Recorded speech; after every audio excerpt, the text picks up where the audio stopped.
Bien, continuamos entonces con nuestra clase, solo refiriéndonos al punto anterior en cuanto a que existe una norma que es el 1552, que según algunos autores ahí está consagrado el principio o el aforismo jurídico que habla de la mora purga la mora. Es decir, si el otro está en incumplimiento, eso me exime a mí de cumplir. Y por eso se purgan, se purifican, se compensan ambos incumplimientos. ¿Ya? En este caso, el requisito fundamental es que se trate de un contrato bilateral donde existen obligaciones recíprocas y en ese caso, entonces, no va a derivar responsabilidad. Y no, de hecho, si se prueba, efectivamente se produce algo que en otros países se llama la compensación de las culpas y que nosotros podríamos verlo al final de la responsabilidad extracontractual como la concurrencia de culpas. En ambos hay culpas. Bien, así que volveremos sobre este punto al final del curso. Ahora, hemos, digamos, visto recientemente que en el caso fortuito tiene que darse tres exigencias: que sea ajeno a la voluntad del deudor, que sea imprevisto y que sea insuperable. Ahora, en el caso del caso fortuito, ya sabemos que, de acuerdo al artículo 1698, incumbe probar las obligaciones o su extinción aquel que alega aquellas o estas, ¿cierto? Es decir, aquel que alega esta extinción es el que debe probar. Por lo tanto, yo les pregunto, ¿quién es el que debe probar?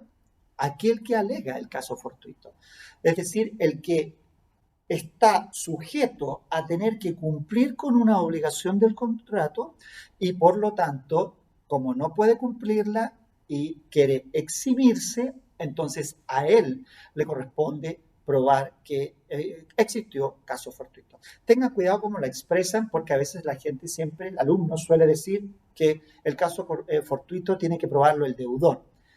Es cierto, porque es quien está sujeto a cumplir la obligación, pero deben tener presente que en un contrato bilateral las calidades son recíprocas. ¿Ah? Uno puede ser vendedor y puede ser acreedor y deudor a la vez. El vendedor es deudor de la obligación de entregar, pero a su vez simultáneamente es acreedor del precio. ¿Ve? Entonces, por eso, la condición en la que se encuentra el deudor, que es quien tiene que probar por la razón que no cumplió, es quien tiene que probar el caso fortuito. ¿Ya? Es una imposición bastante fuerte porque el legislador dice, si voy a eximir de responsabilidad, lo primero que tengo que hacer entonces es exigir que quien lo alegue lo demuestre. Generalmente en los juicios lo que uno hace cuando va por el afectado, es decir, por ejemplo, el acreedor a quien no le quieren cumplir, lo que uno busca es destruir los tres requisitos del caso fortuito. Por ejemplo, diciendo, aquí, señoría, no es completamente ajeno a la voluntad del deudor. ¿Por qué? Porque el deudor sabía, porque el deudor tenía conocimiento o porque el deudor participó con su voluntad a que se generara el hecho complejo. ¿Ya? Entonces, en ese caso, si lo que se está imputando es cierto descuido, cierta negligencia del deudor en el incumplimiento, desaparece este requisito. Al desaparecer este requisito, desaparece el caso fortuito y entonces ya no podemos alegar exención de responsabilidad. ¿Ya?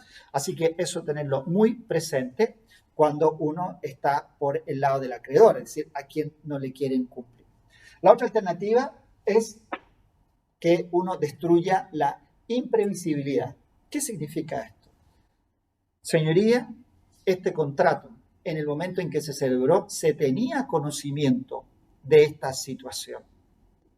Se sabía que iba, por ejemplo, a construirse, que es la más clásica, un puente nuevo y que las personas, por lo tanto, no iban a poder cruzar por aquí, sino que iban a tener que cruzar 20 kilómetros más al norte.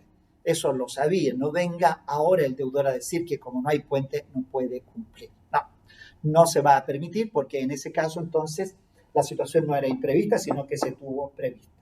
Mucho se ha dicho del terremoto del 2010, si era una situación previsible o no. ha dado para los dos lados. ¿Ah?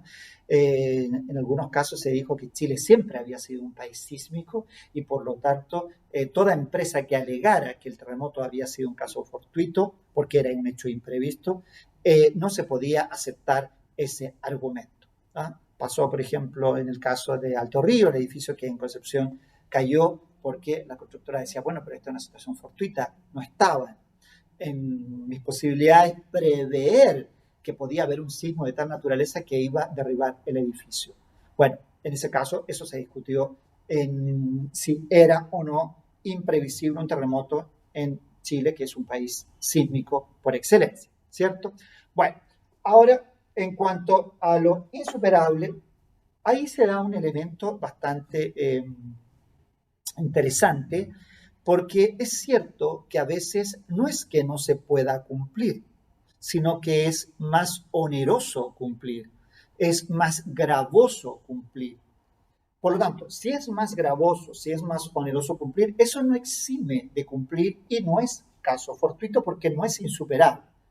Se puede superar invirtiendo recursos. ¿Ya? Pero eso crea cierta sensación de injusticia, ustedes mismos pueden percibirlo, ¿cierto? Y por esa razón es que se ha señalado que en algunos casos, si se vuelve oneroso o gravoso el cumplimiento, el juez podría alterar el contrato, algo que le está prohibido, porque ustedes saben que el juez no puede alterar el contrato, pero podría eventualmente alterarlo para restablecer el equilibrio. No sé si les suena esto en alguna teoría analizada, pero esto se llama teoría de la imprevisión. Seguramente estos temas se van a discutir a propósito del 18 de octubre y a propósito de la pandemia que estamos viviendo, porque muchos contratos van a quedar sin ejecución, con ejecución imperfecta y algunos se van a ejecutar perfectamente. Entonces, por esa razón es que la circunstancia que sirva a unos para favorecer cumplimientos, es probable que a otros les sirva para excusarlos y a otros para alterar y restablecer el equilibrio del contrato.